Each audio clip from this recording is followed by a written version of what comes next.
ہمارے جو national T V ہے، مجھے ہر طرف نظر رکھنی پڑتی ہے، یہ جی ٹی وی، اس پر ایک پروگرام آیا ہے تین جمادی الثانی کو۔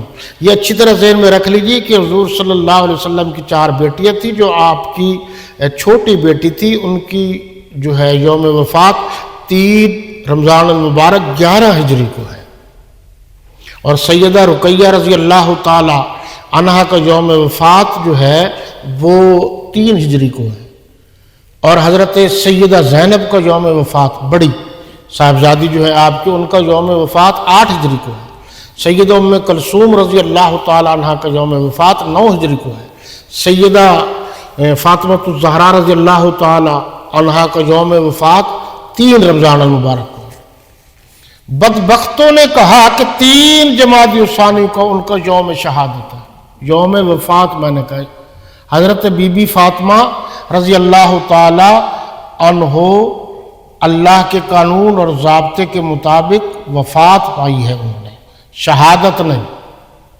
یہ کیوں کہا آپ کو ذہن میں رکھنا چاہیے، یہ ایک نیا فتنہ اور سب و شتم کا دروازہ کھولنے کا پروگرام ہے، اور وہ یہ ہے کہ حضرت عمر رضی اللہ تعالیٰ عنہ نے ان کے بقول وہ دروازے کو دھکا دیا تھا، نعوذ باللہ من ذالک، دروازہ گر گیا تھا جس سے وہ شہید ہو گئے۔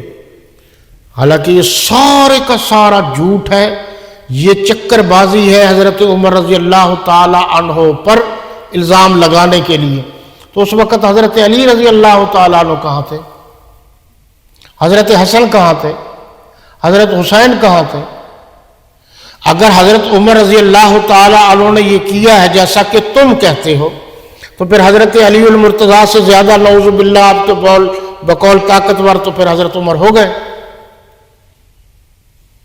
یہ سارا جھوٹ ہے اور پیمرا۔ ان سے میں درخواست کرتا ہوں آپ کے جو قوانین ہیں اس پر عمل کیجیے۔ پاکستان میں اکثریت اہل سنت والجماعت کی ہے، اہل سنت والجماعت کے عقائد اور نظریات کا تحفظ ضروری ہے۔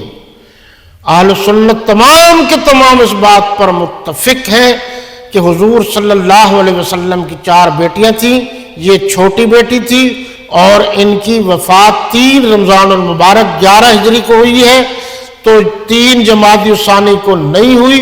یہ انہوں نے جھوٹ بولا ہے حضرت عمر رضی اللہ عنہ کے بارے میں کہ انہوں نے دروازے کو دھکا دیا اور وہ شہید ہو گئی، یہ بھی سارے کا سارا جھوٹ ہے۔ ہیں جو جھوٹے تو جھوٹ ہی بولتے رہتے ہیں۔ اللہ ان کے برے کاموں سے تمام امت مسلمہ کو محفوظ رکھے۔ والسلام وآخر دعوانا ان الحمدللہ رب العالمین۔